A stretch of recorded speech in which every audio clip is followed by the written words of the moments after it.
Good afternoon, everybody. It is Thursday, December the 3rd, and we're in Bloomsbury in central London.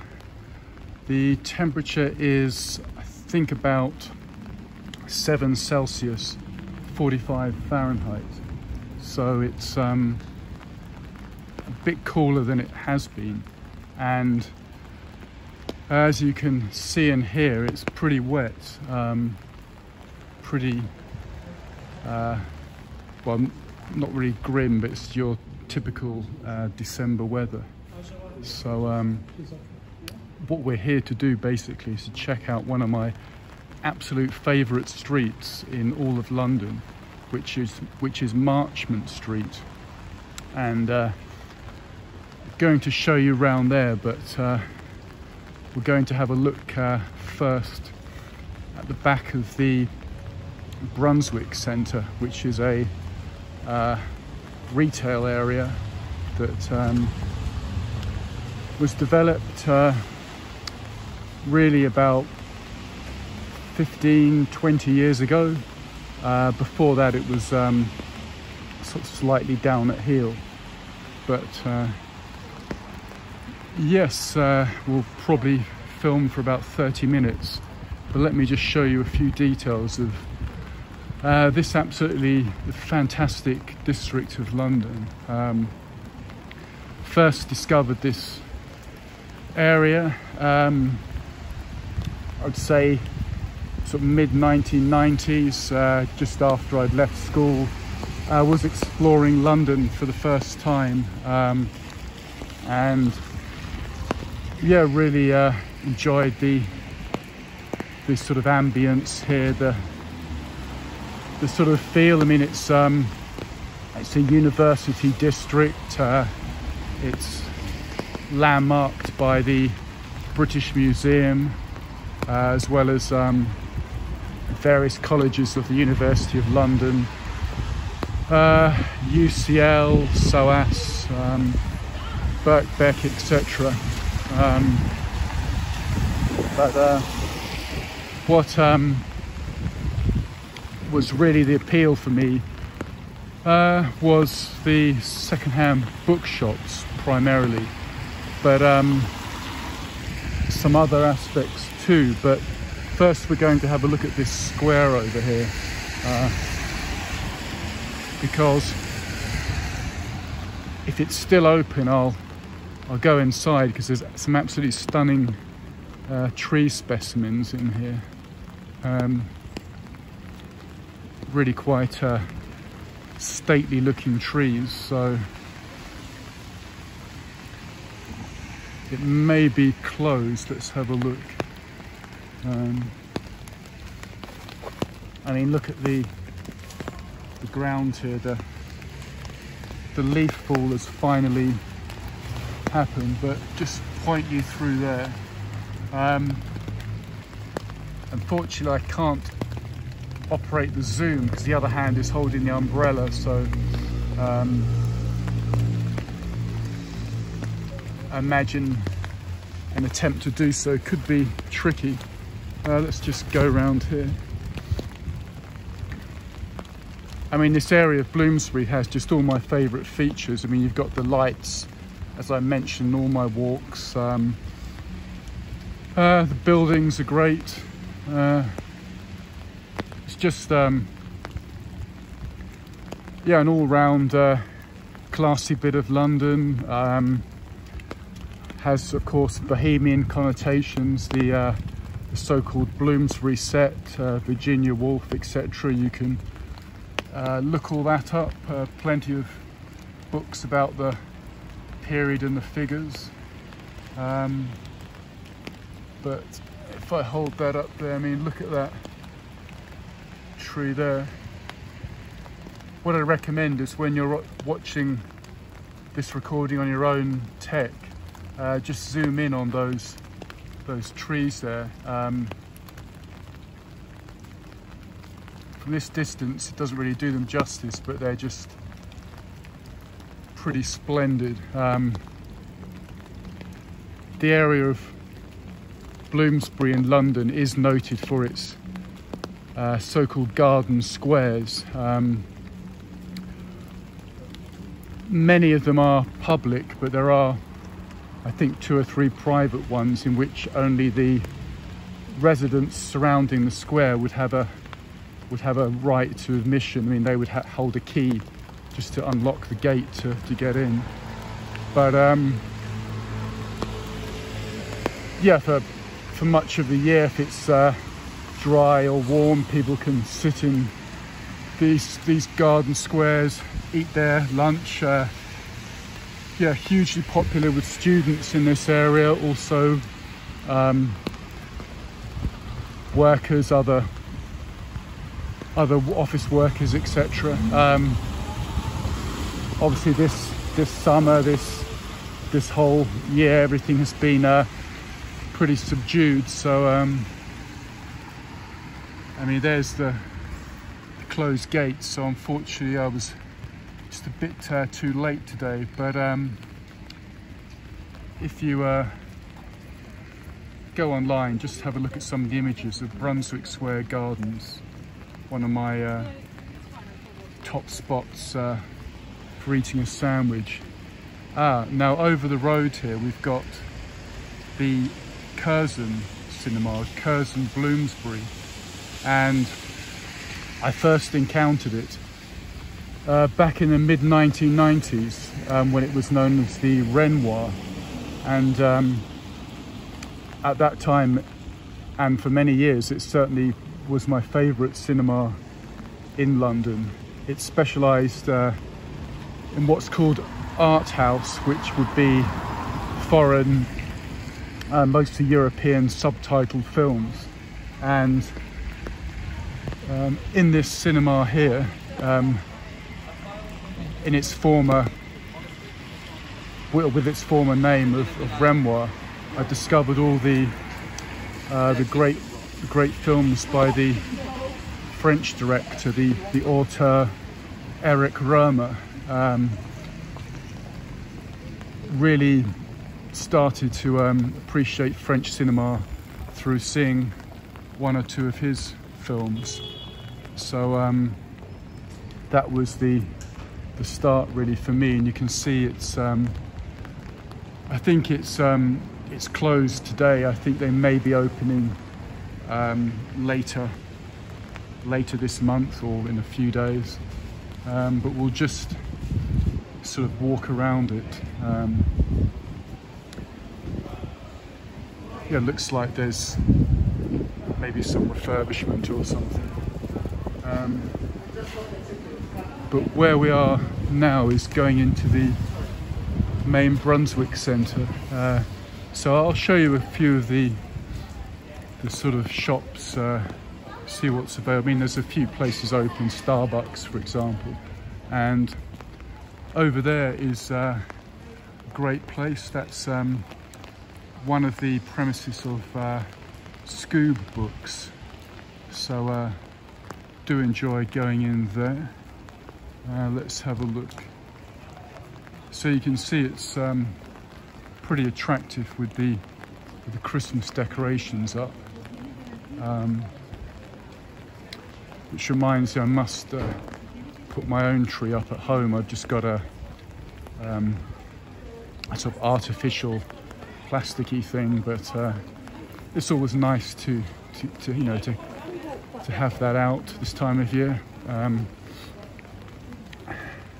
So just show you some of that.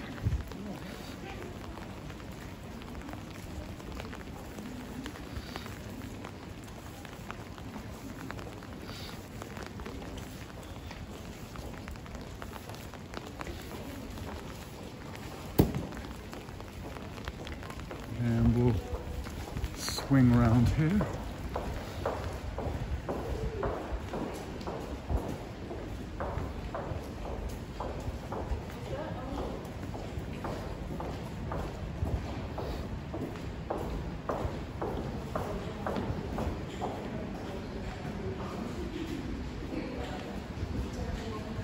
Yeah, today has been the first day of heavy rain, and I think it's due to stay that way, possibly some sleet tomorrow.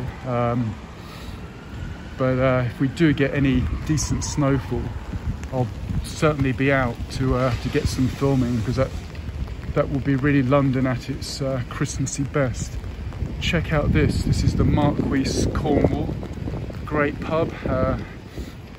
Have been in there on a number of occasions.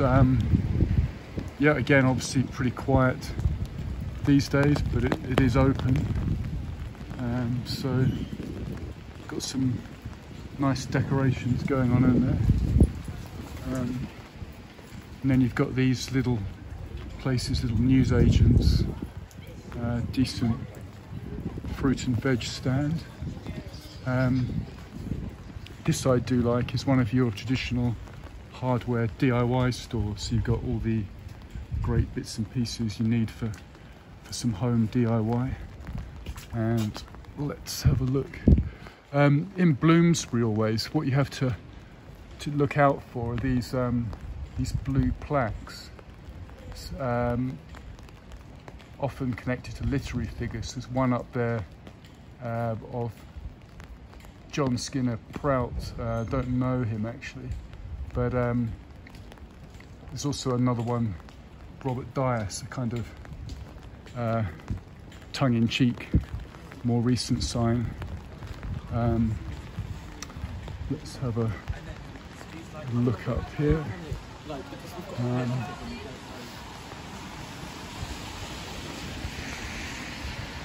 Yeah, just find this street always pretty inspiring. A nice cozy coffee shop there, Costa, which I was just in, just had a decent hot chocolate. Yes, so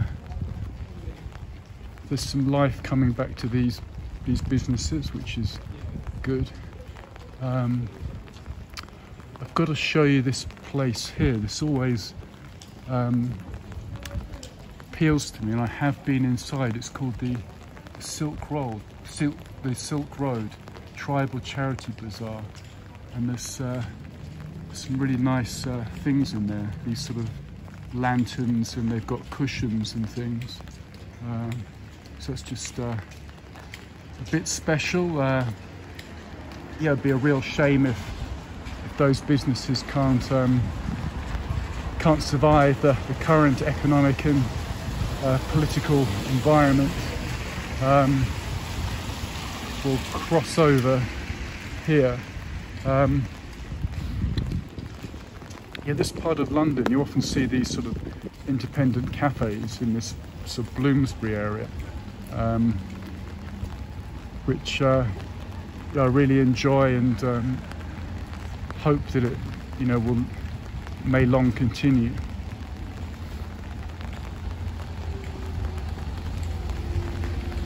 And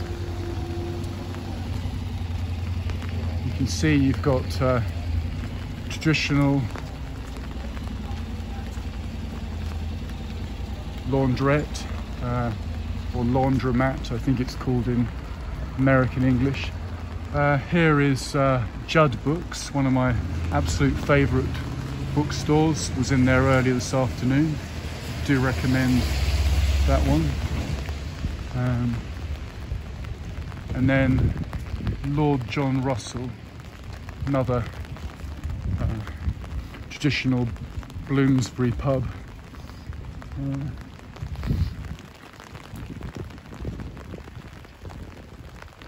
And here you've got typical sort of London crescent, which is basically half a square, and that might even be mathematically correct, I'm not sure. It's called Cartwright Gardens, and you can see it's yeah, a mix of hotels mostly, and perhaps some residencies, but we'll just walk around a bit to get the atmosphere. Yeah, I mean, I think it's possibly mostly hotels.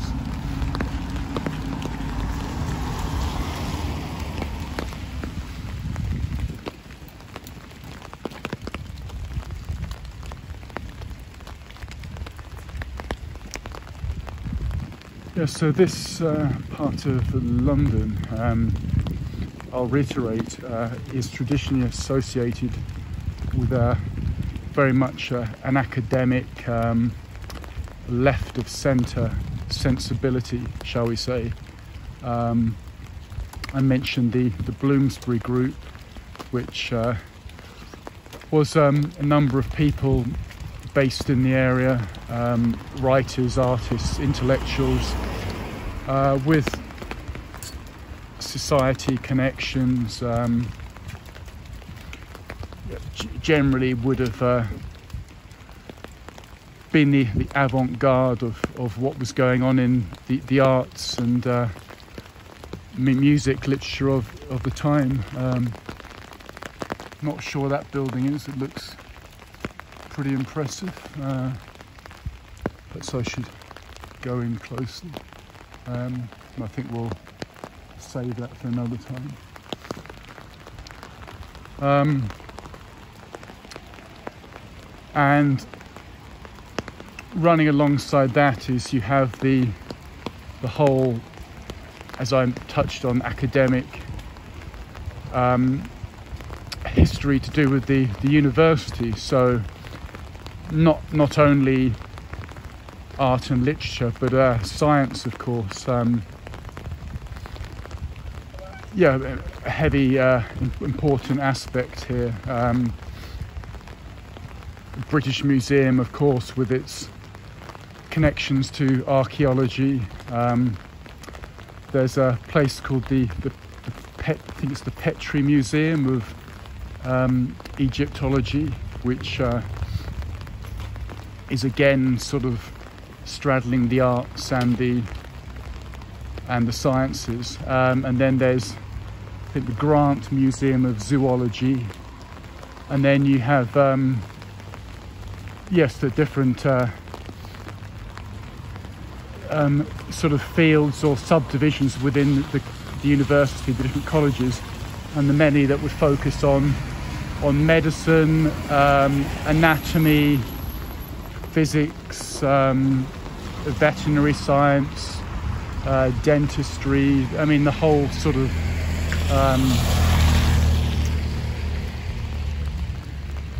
history of the colleges would also be linked to the hospital here, University Hospital, etc., etc. So yeah, just trying to think of other sort of, I mean, I suppose it would be ranking not far behind Oxford and Cambridge in terms of academic precedents in England. But that we can't get through. There's a giant puddle. It's raining pretty thoroughly. I'll show you the sort of water's run all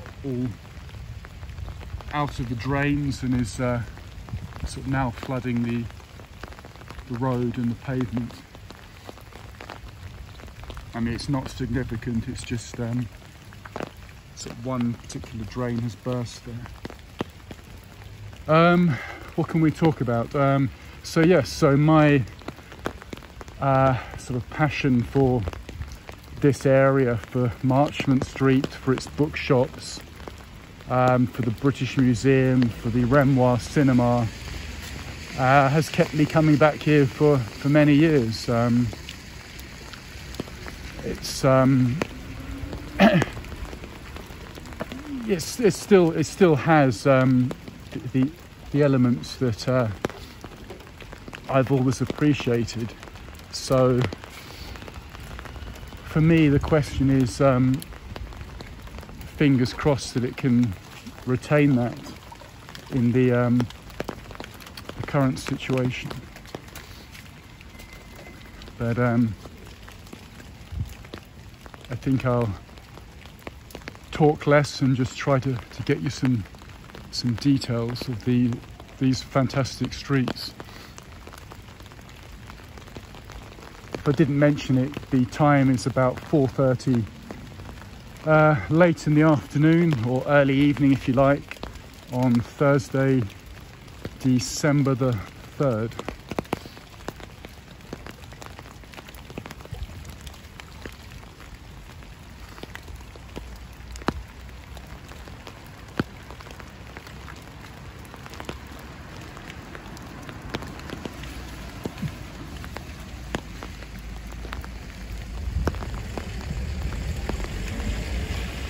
And we'll go down Lee Street here.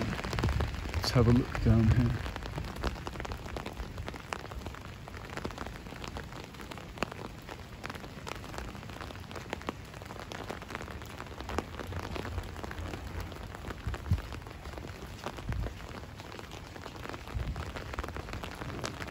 Looks like another pretty decent pub there.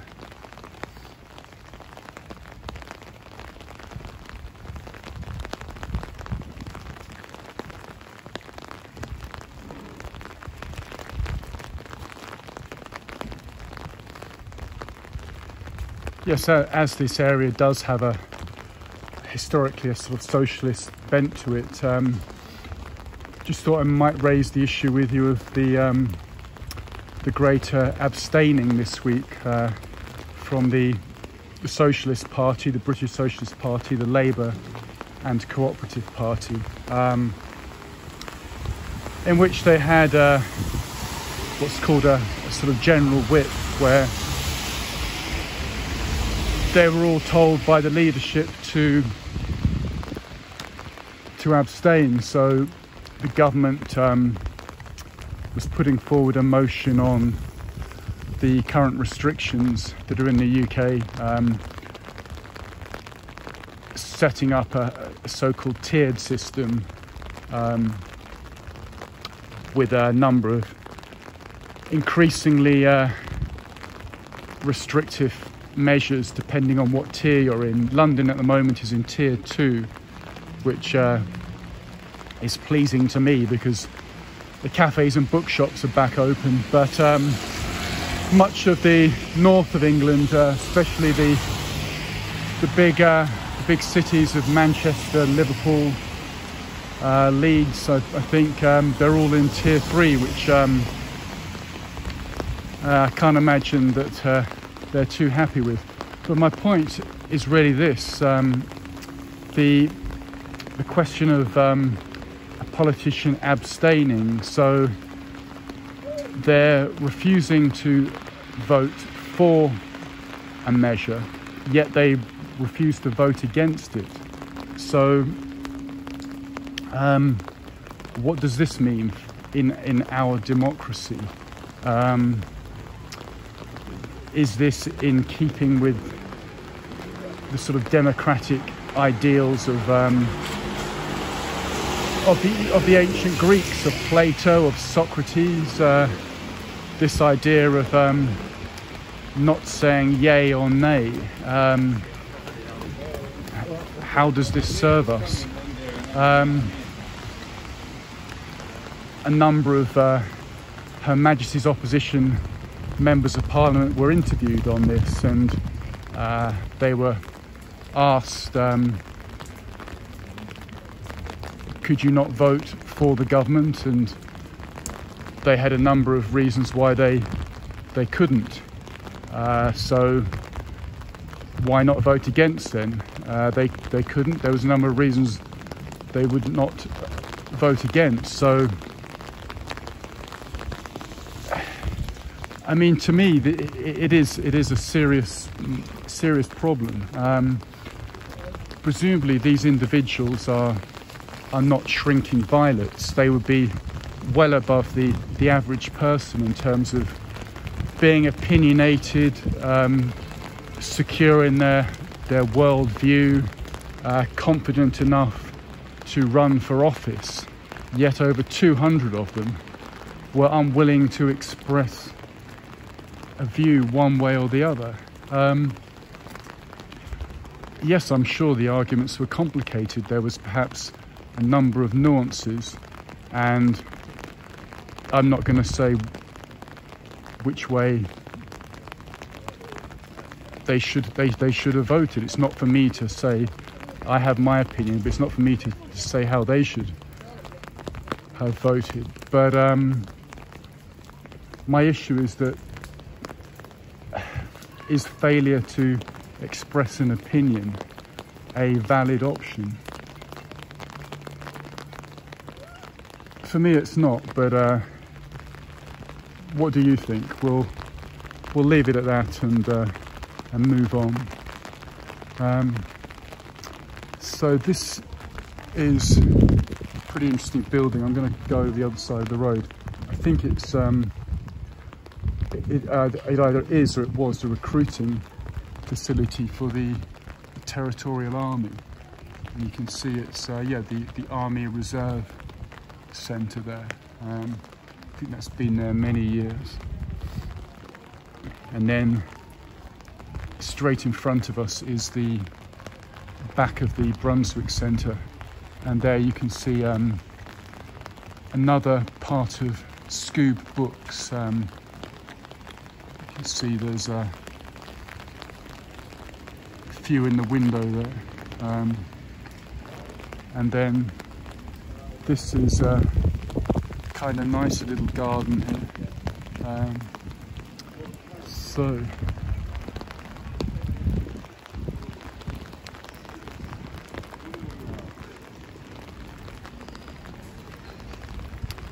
So that's a super fast whiz around of Marchmont Street and the Brunswick Centre. So hope you enjoyed that, and check my channel out, Kent Davidson, for number of similar videos featuring the different London districts, particularly the lesser known quarters. So I'm going to sign off now, so thanks again for watching, and bye for now.